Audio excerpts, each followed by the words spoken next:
Et chaque famille au Gabon a ses propres défis et ses propres challenges. Ne te trompe pas de bataille, Gabon. Tu es dans une période de transition et il faut que cette transition se fasse avec la paix, avec la joie, avec le Saint-Esprit et avec Jésus.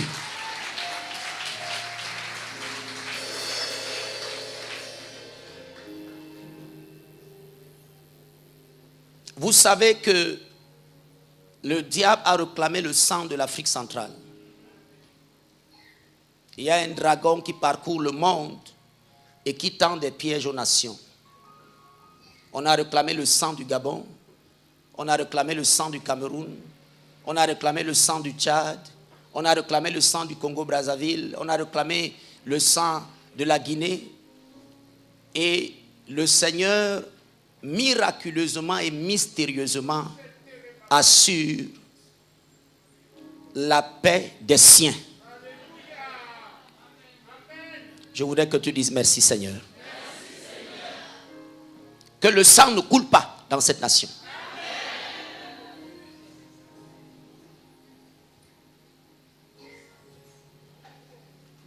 Quelqu'un dise merci Seigneur. Autre chose que j'ai dans mon esprit, que je devrais déposer en vous aujourd'hui. Ne vous querellez pas avec le Saint-Esprit lorsqu'il choisit les armes de votre délivrance. Croyez en l'Éternel, vous serez affermis. Croyez en ses prophètes, vous réussirez. Dans tous les temps, les hommes ont voulu mettre Dieu dans une boîte. Vous ne pouvez pas. Vous ne le dirigez pas, il vous dirige. Vous ne l'avez pas créé, il vous a créé. Vous ne le bénissez pas, il vous bénit. Le problème que les hommes avaient avec Jésus, c'est qu'en son temps, selon les défis de son temps, Dieu lui avait donné des armes spécifiques. Il guérissait les gens le jour du Shabbat. Dis le jour du Shabbat. Pour les hommes de son époque, c'était une saison interdite, un jour interdit, un 24 heures dans le noir où personne n'avait le droit de guérir, de délivrer, de transformer les ténèbres en lumière. Mais le Dieu et le Père qu'il avait envoyé dans ce monde lui a donné le droit de faire ces choses-là le jour du Shabbat. Donc, contrairement à toutes les traditions qui existaient à l'époque, à toutes les doctrines et à tous les dogmes, Jésus jugeait qu'il était maître du Shabbat. Et il dit que le Shabbat a été fait pour l'homme et non l'homme pour le Shabbat. Et je crois ce soir que tout ce qui est dans ce monde appartient à l'Éternel. Et il est libre d'utiliser ce qu'il veut pour apporter la délivrance à ses enfants. Que quelqu'un dise merci Seigneur. Merci, Seigneur. Lorsque Goliath a humilié, terrorisé toute l'armée d'Israël pendant presque plus de 40 jours, 5 pierres ont été récupérées dans un torrent. Et une de ces pierres a été utilisée pour apporter une grande délivrance à Israël. Ce Philistin, cet incirconcis, était extrêmement dangereux. Et vous savez que Saül a proposé à David de porter ses armes, sa cuirasse, ses vêtements. Mais David ne pouvait pas entrer dans la peau de quelqu'un d'autre. L'Esprit de Dieu qui l'avait habité, animé, qui l'a conduit à tuer l'ours et le lion, avait sa méthode, sa façon, avait ses aptitudes particulières pour apporter la délivrance. David avait juste besoin de sa fronde et de ses 5 pierres. Et d'ailleurs, les 5 totalement n'ont pas été utilisés. Et nous sommes le 5e jour de ces choses exceptionnelles, extraordinaires, depuis qu'on a commencé avec le Jourdain, la purification lundi dernier. Une pierre a suffi. Mais derrière la pierre, il y avait le nom de Dieu. Derrière la pierre, il y avait l'Esprit du Seigneur. Je ne sais pas si tu es avec moi. Dans le livre des Juges, on vous parlera de multiples délivrances. Samson a reçu la force au travers du sacré des cheveux qu'il y avait sur sa tête. Mais quand vous poussez plus loin, vous découvrirez que Samson, même sans ses cheveux et même avec ses cheveux, a un autre secret de sa force. Vous vous rappelez quand, avec la mâchoire d'âne, il a tué toute cette armée. Ensuite, la mort est venue alors qu'il avait les cheveux sur la tête. Ses cheveux n'ont pas empêché qu'il soit fatigué au point de mourir. La Bible dit qu'il cria à l'Éternel. Et Dieu l'invoqua ce jour, l'exauça ce jour-là. De l'eau est sortie du rocher. Donc, en dehors des tresses qu'il y avait sur Samson, le cœur de Samson parlait au cœur de Dieu. Et il avait la capacité d'être exaucé. Je ne sais pas si vous me comprenez. Donc, ce n'était pas seulement les cheveux de Samson qui étaient sacrés. Le cœur de Samson. À ce moment précis où ses cheveux n'ont pas pu empêcher qu'il ne soit fatigué et qu'il ne soit sur le point de mourir. Bien qu'ayant ses cheveux, il mourait. Mais en invoquant l'Éternel, Yahvé s'est manifesté. Quelque chose a fait ta force aussi pendant un temps et un temps. Mais peut-être que ça ne marche plus. Je ne sais pas si tu me comprends. Peut-être que ça ne fonctionne plus dans une autre saison. Peut-être que ça ne fait plus bien ce que ça faisait. Tu as eu des victoires avec. Et là, les cheveux étaient là, mais Samson mourait. Et puis il a invoqué l'Éternel. Et l'eau est sortie. Dieu a exaucé et il a redonné la vie à Samson ce jour-là. Non par les cheveux, mais par un cœur qui parle au cœur de Dieu. Je ne sais pas si tu es avec moi. Les âmes de Dieu correspondent aux calamités et aux querelles que chaque génération a. Ne discutez pas avec Moïse lorsqu'il se querelle avec Dieu après avoir reçu le bâton de pouvoir. Son bâton devient un serpent. Dieu lui dit, avec ça tu vas délivrer Israël. Tu vas le sortir de la captivité. Dieu lui dit, même ta main est devenue extraordinaire. Mets-la dans ton sein. Et puis la main de Moïse, il voit bien que sa main est extraordinaire. Mais Moïse continue de se quereller avec Dieu pour une seule raison. Moïse allait délivrer un peuple qui avait pour tyran un homme Dieu. Pharaon était le fils de Ra. Et Pharaon était Ra. Je ne sais pas si tu comprends. Donc Pharaon n'était pas un homme. Pharaon était un Dieu. Et un homme, même s'il était prophète, n'avait pas le droit d'affronter un Dieu. Parce que Pharaon lui-même avait ses prophètes. La preuve, c'est que quand Moïse est arrivé avec la force du bâton, bien que son bâton, en fin de compte, a dominé les bâtons des magiciens, mais les magiciens avaient le pouvoir de reproduire les mêmes choses que Moïse était en train de reproduire. Jusqu'à la manifestation de la poussière qui s'est transformée en poux, ils ont dit, ça c'est le doigt de Dieu. Ils ont reconnu que Moïse et eux ont joué jusqu'à un niveau.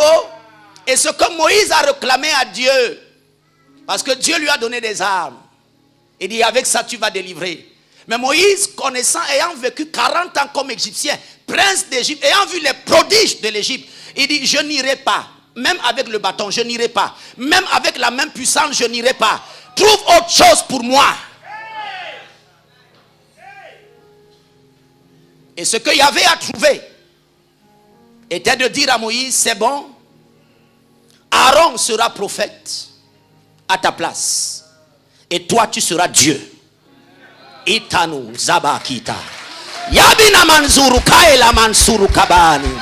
Isae na mantara etuya na manzuka binda. Aleya menakuli min paradominun chagradike na mansagradia. Parfois il y a des choses qu'on ne veut pas dire, qu'on ne sait pas comment dire. Mais la Bible dit que le méchant ne régnera pas sur le lot des justes. La même Bible dit encore que l'Éternel accorde une longue vie au méchant afin qu'il ait le temps de se repentir. Maintenant, la question que je pose est, si le méchant ne se repent pas, est-ce qu'il a droit à vraiment à cette longévité ou tabani? utabani, utabani. Meluna mankere bundai kaman sere kumanta. Comment Dieu doit-il parler aux méchants? Comment doit-il lui traduire sa pensée? Dieu danse, Dieu crie, il pleure, il rit, espérant que dans toutes ces choses, le méchant finira par arrêter d'être méchant.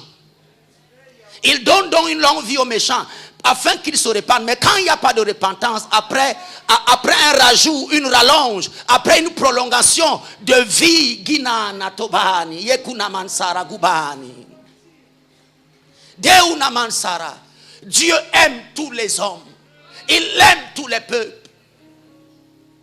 Mais quand il nous donne à chacun la possibilité de vivre différemment, de penser différemment, de parler différemment, Utabena mantura kibana yakula mendura kalikana sotai lekuni mane yagana kelano. Quel est le langage que Dieu doit parler à l'humanité afin que les hommes reviennent à lui? Dans quelle langue doit-il s'adresser à ceux qu'il a fait à son image et à sa ressemblance, qui se sont détournés du chemin de la vérité? Car Dieu a tant aimé le monde qu'il a donné son fils. Et même Jésus, il est venu, on l'a flagellé, maltraité. Et l'amour de Dieu n'a cessé d'être disponible pour chaque homme, de tout peuple, de toute race, de toute nation. Pour chaque grand, pour chaque petit, pour chaque homme élevé en dignité, pour celui que personne ne connaît. Dieu parle aux hommes. Mais de quelle manière doit-il parler à certaines personnes afin qu'ils se répandent en fin de compte?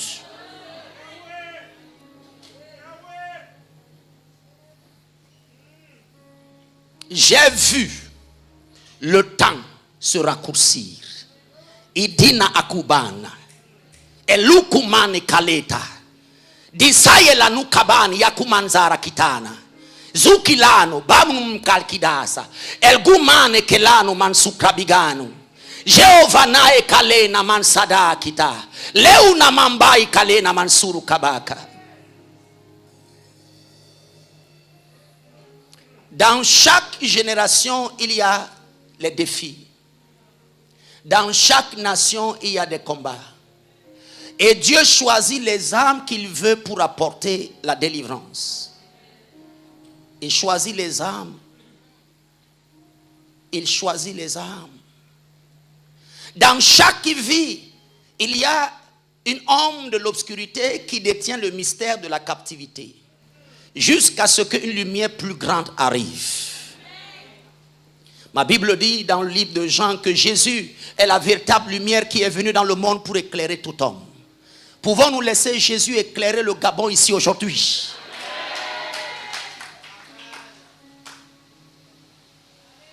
Merci Saint-Esprit. Merci Jésus. C'est une nouvelle saison qui commence. C'est un nouveau temps qui arrive. Que le ciel soit en accord avec toi et avec moi. Que l'univers soit en accord avec toi et avec moi. L'Éternel est vivant. L'Éternel est vivant. Dieu dit à Gédéon, va avec la force que tu as. Et 300 hommes ont été capables de défier les Madianites. La délivrance qui arrive dans ta vie, ce ne sera pas comme des foules nombreuses, de peur qu'on ne dise. C'est à cause de la foule. Mais avec la force des armes de Dieu, tu auras cette délivrance. Dans le livre de 2 Rois au chapitre 5, la Bible dit que Élisée a reçu la visite de Naaman.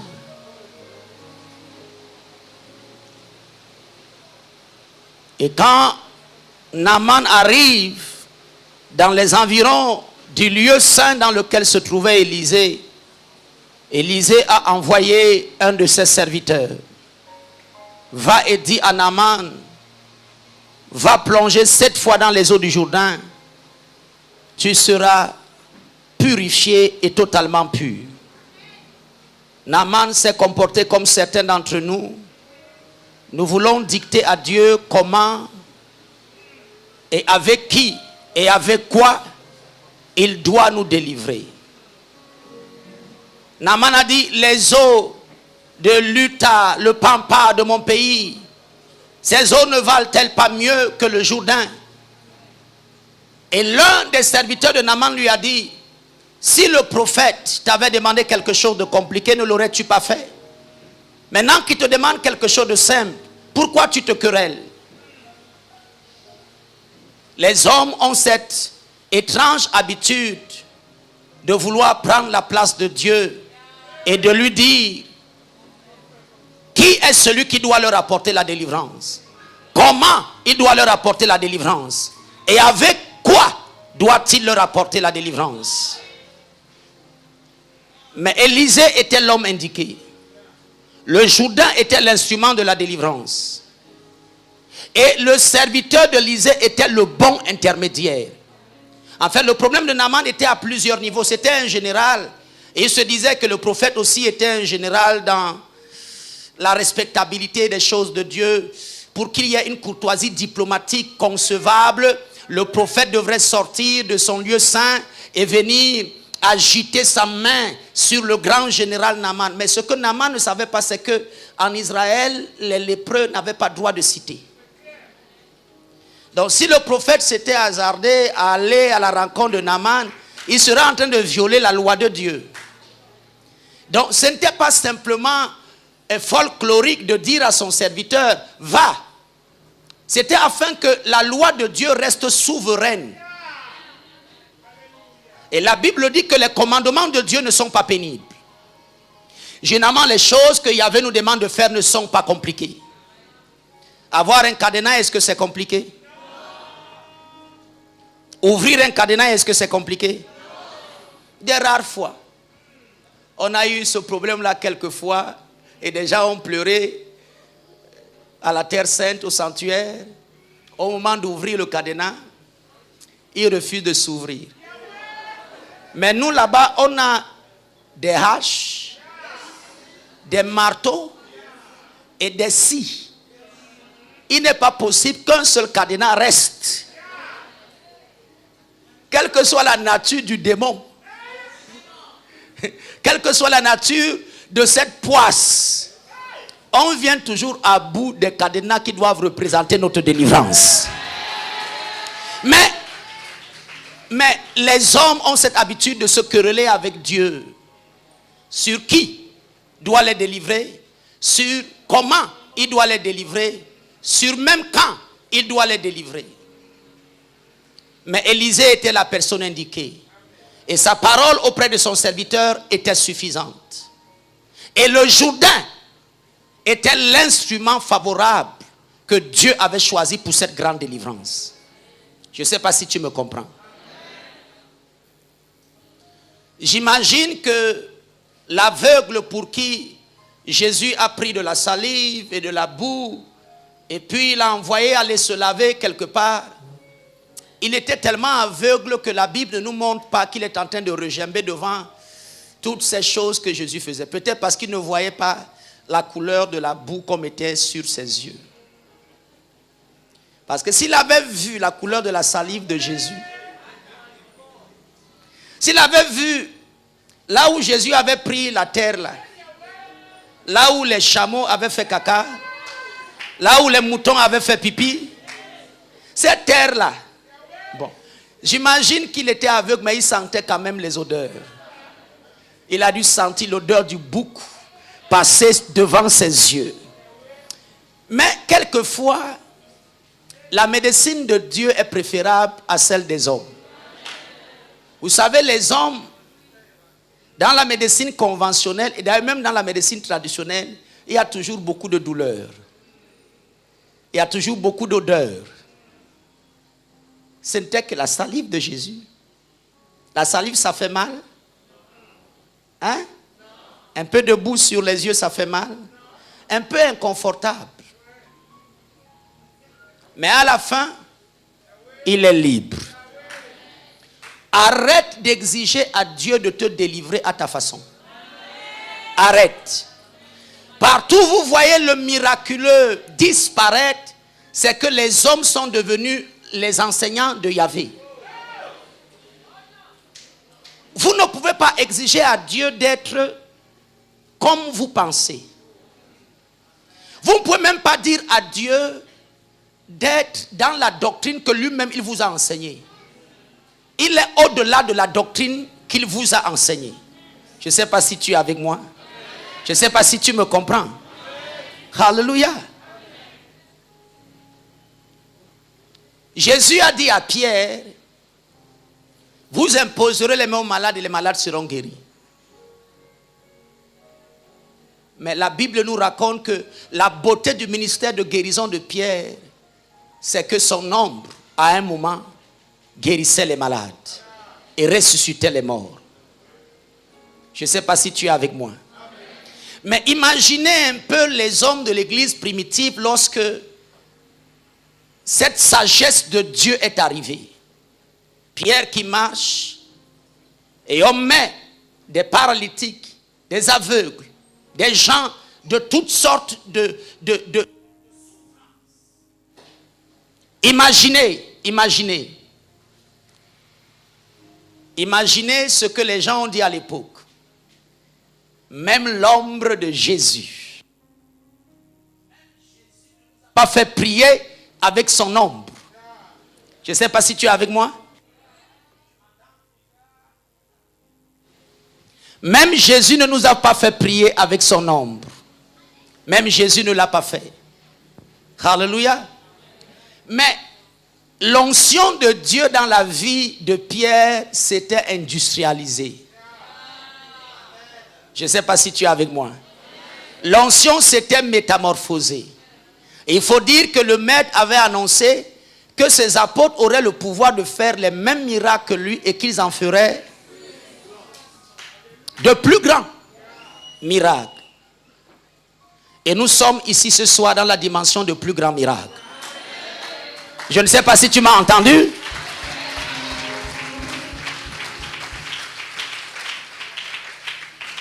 Arrêtons de nous quereller avec Dieu sur qui doit nous parler. Sur quand il doit nous parler. Quelquefois, les gens ne veulent pas que Dieu apparaisse dans un temps particulier. Parce qu'ils ont fait leur programme en fait. Ton programme n'était pas d'être délivré à cette période. Mais saison des miracles est arrivée. Toi, tu as dit, quand les masques vont tomber au Gabon, et qu'il n'y aura plus de couvre-feu, et qu'il n'y aura plus de passe sanitaire, et qu'on ne parlera plus de vaccin, alors on pourra parler à nouveau de bébé miracle, de mariage, de guérison, de délivrance, de promotion. Il avait dit, là où le péché a abondé, la grâce a surabondé. Au milieu des ténèbres et de l'obscurité, la lumière de Dieu apparaît. Saison des miracles est arrivée en plein couvre-feu. Les bâillons sur la bouche, les nez. Mais la délivrance est disponible dans cette période.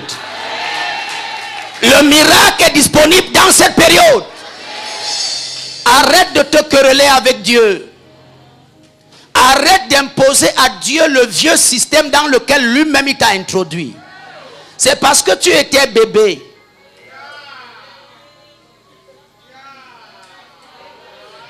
Quand on parle à un enfant, on parle à un enfant. Parfois, on a les problèmes des enfants. On a besoin de bonbons, de biscuits, de chocolat. Et un jour arrive, on a besoin de humeur. Un jour arrive, on a besoin d'avion. On a besoin de yachts. Les bébés, quand ils pleurent, on les trompe. Même avec le lait des vaches. C'est même pas le sein de leur mère, le lait humain qu'on leur donne. Mais quand on est arrivé à l'âge de la maturité, on mange du solide. Ce soir, au Gabon, on mange du solide en ouvrant les cadenas au nom de Yeshua.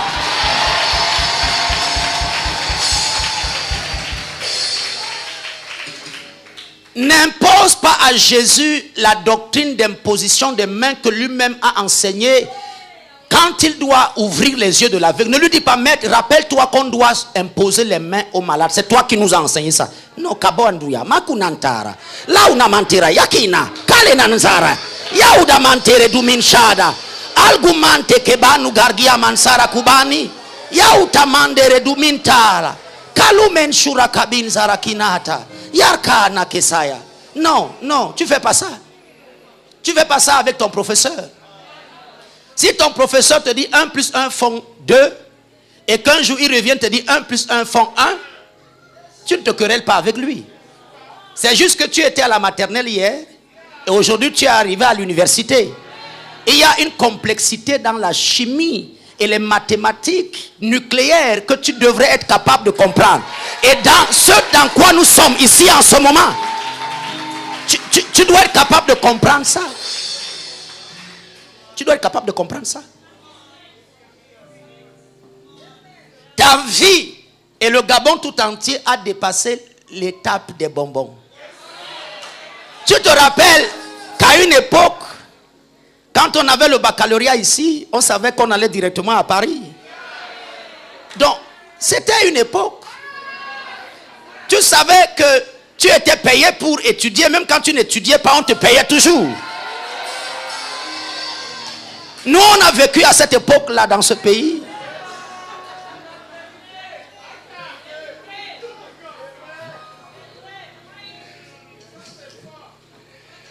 Ne dis pas à Yahvé comment il doit te guérir. Même s'il t'a guéri hier d'une certaine manière, ne lui impose pas de revenir te guérir de la même manière. Yahvé n'est pas dans le système qu'il t'a imposé. Le système te regarde toi, lui il est hors système. Il fait ce qu'il veut, quand il veut, où il veut, avec qui il veut, comme il veut.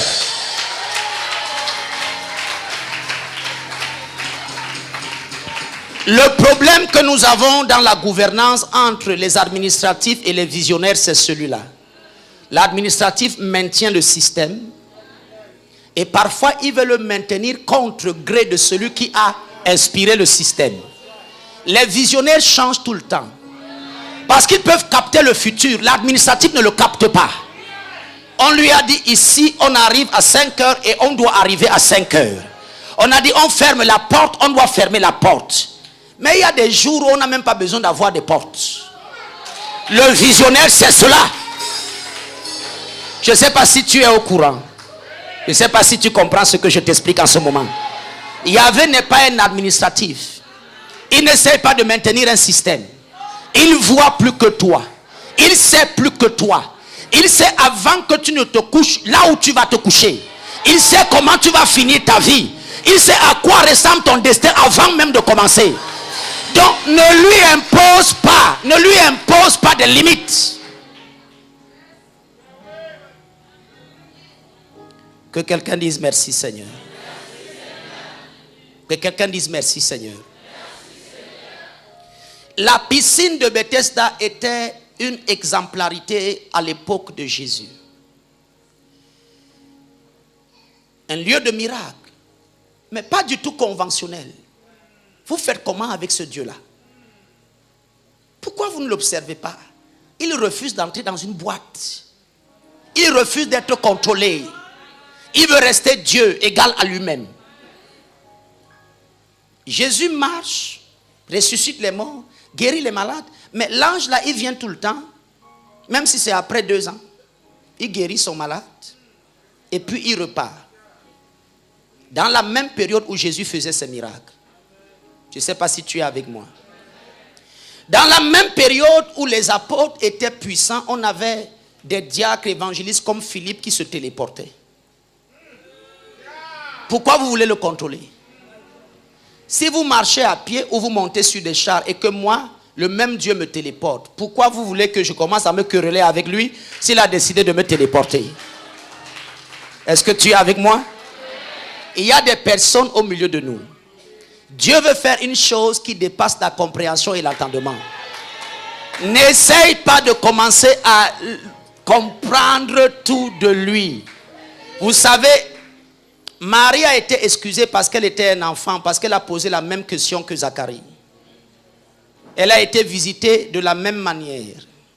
Elle a reçu presque les mêmes paroles. Et quand Zacharie, un vieux, dit un vieux, un ancêtre, un ancien, un papa, un grand-père, stérile et vieux, avec une grand-mère, stérile et vieux, il prend sur lui de demander à l'ange qui est en train de lui dire, à la même époque l'année prochaine, Dieu a écouté tes prières, il t'a exaucé. Comment cela va-t-il se faire? L'ange lui dit, c'est sur ta vieillesse là.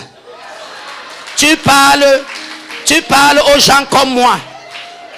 Tu demandes le comment. C'est sur ta calvitie là que je vais te répondre. C'est sur la bouche où tu as osé me parler que je vais te répondre. L'ange l'a toisé. Et sa bouche s'est fermée. Maintenant, Marie, petite fille, jeune fille, inconsciente, innocente, elle a posé la même question. Je suis vierge, comment? On a essayé de lui expliquer les mathématiques du ciel.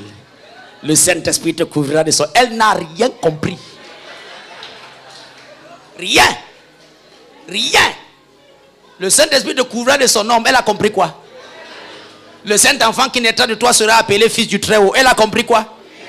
Elle a compris comment on tombe enceinte sans contact avec un homme, le sexe opposé. Elle n'a rien compris. Donc, je voulais juste te donner un conseil. Si tu es vieux, ne pose pas certaines questions. Dieu suppose que tu es capable de comprendre. Et même si tu es jeune, ne pose pas. Parce que la réponse qu'on va te donner, tu ne vas pas comprendre. Donc en fin de compte, laisse Yahvé être Yahvé. Ne le mets pas dans une boîte. N'essaye pas de le contrôler. Laisse Yahvé faire ce que lui seul est capable de faire dans ta vie. Avec ses moyens, avec sa méthode, avec ses armes, avec qui il veut, quand il veut, comme il veut. Un jour, le Saint-Esprit m'a réveillé. Je termine par là. Moi que vous voyez, j'ai été fidèle, chrétien, disciple à la vraie église de Papa Obaker, pour ceux qui connaissent, le géant de la nation. Dans notre église, on ne priait pas avec l'huile d'onction. Dans notre église, vous voyez, ces jeunes gens, ils sont assis côte à côte avec des sœurs. Un homme assis à côté d'une femme. C'est grave. Ce genre de choses n'existait pas. Les femmes d'un côté, les hommes d'un côté. À la fin du culte, il ne faut pas saluer les sœurs n'importe comment. À distance. Parce que le péché nous guette tous.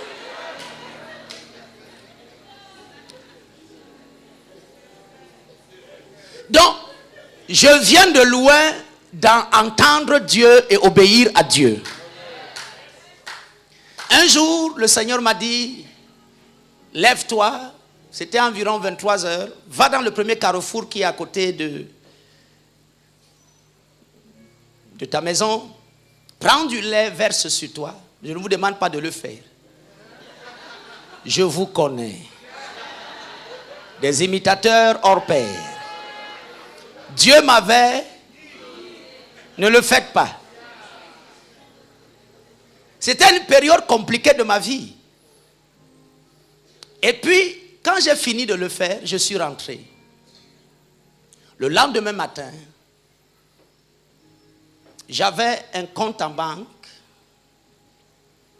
ouvert à mon nom et on me virait de l'argent depuis Paris. Dieu venait de résoudre un problème. J'ai vécu avec ce compte particulier pendant près de 3 ans. En fait, je n'avais pas besoin de prêcher, de travailler, de faire quoi que ce soit. J'avais de l'argent viré tous les mois. À la même période, un jour, pourquoi je dois vous dire ces choses?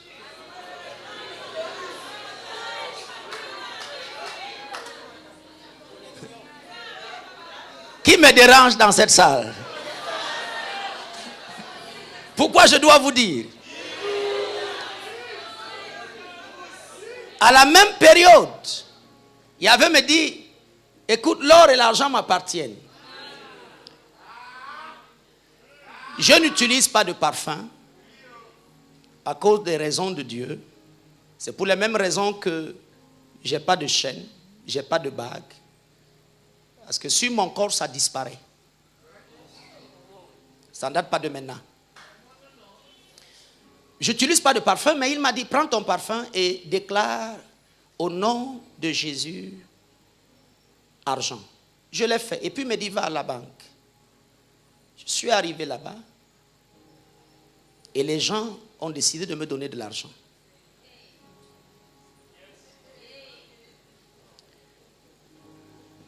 Maintenant, vous me regardez.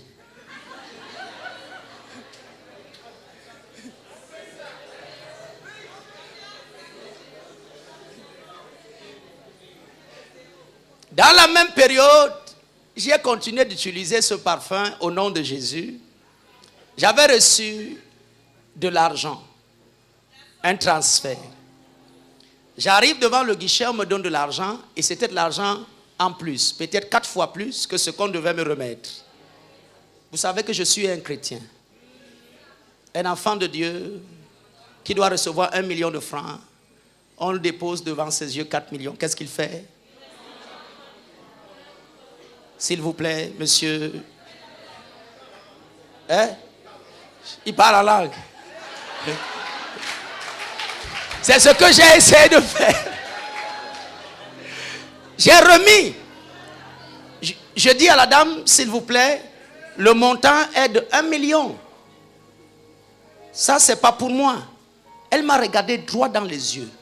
Elle m'a dit, monsieur, c'est votre argent. Et ne me créez pas de problèmes. À ce moment-là, vous faites comment?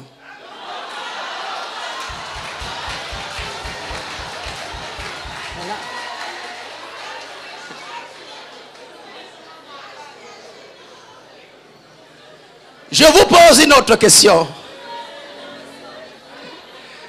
L'argent que Pierre a retiré du ventre du poisson, avait-il le droit de l'utiliser ou pas? Je suis allé au Congo il y a de cela quelques temps. Et pendant que j'étais dans cette croisade des pasteurs, c'était des milliers, le Seigneur m'a dit de faire du bien à certains hommes de Dieu pour leur église, des chaises, des choses comme ça. Et puis j'ai commencé à appeler, toi, tu as des problèmes comme ça, prends. C'est lui qui avait le sac, qui avait l'argent. Et puis à un moment, il y a un homme de Dieu qui était là. J'ai dit, il faut prendre de l'argent, tu lui donnes. Il en a besoin. Et puis il a pris mon sac en public. Il a fait comme ça. Pour me dire, papa, il n'y a plus rien. Et moi, j'ai fait comme si je n'avais pas suivi. Je lui ai dit, mets la main. Et il a mis la main. Et il a sorti de l'argent.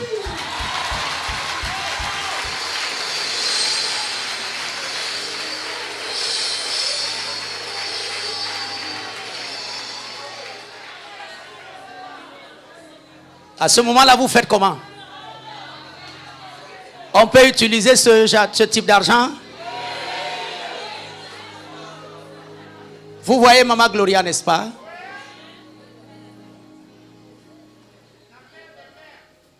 Un jour, On a fait des semences extraordinaires. Et quelquefois, quand vous faites des semences, vous avez un jour où vous n'avez rien. Juste le lendemain. En fait, mon papa était passé là et on lui a fait des sacrifices. Et on avait le premier hangar à bâtir. En fait, on avait reçu de l'argent. On a fait des sacrifices, on a fait des offrandes. On avait le premier hangar à bâtir, il n'y avait plus d'argent. Et puis, en me querellant avec le Saint-Esprit, il m'a dit, choisis qui tu veux et défie la personne. J'avais 2 personnes chez moi à la maison, mon cousin et Maman Gloria. Tôt le matin, elle est venue. Je lui ai dit, tu touches combien? Elle m'a donné. Et je lui ai dit, tout argent qui arrive en ce jour, qui n'est pas ton salaire, c'est Dieu qui m'a exaucé moi. Tu ramènes ça ici et puis tu t'humilies comme une femme devant son mari. Tu dis, chérie, c'est ton argent.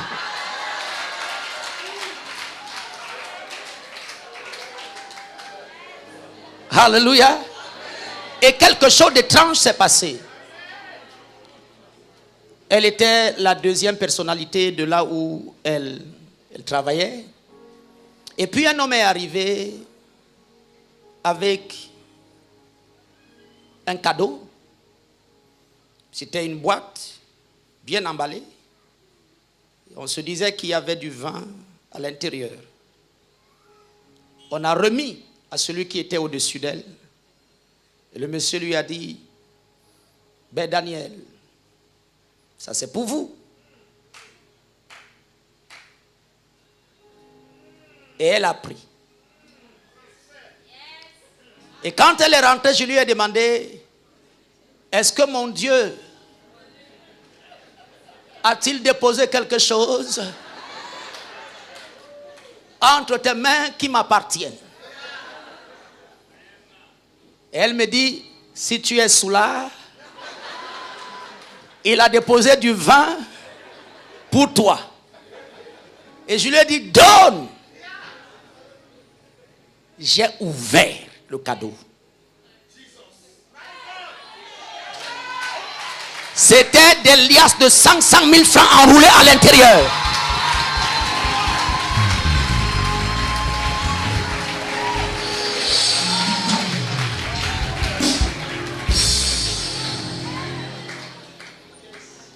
Est-ce qu'on doit remettre ce genre de choses parce que Dieu n'a pas été conventionnel?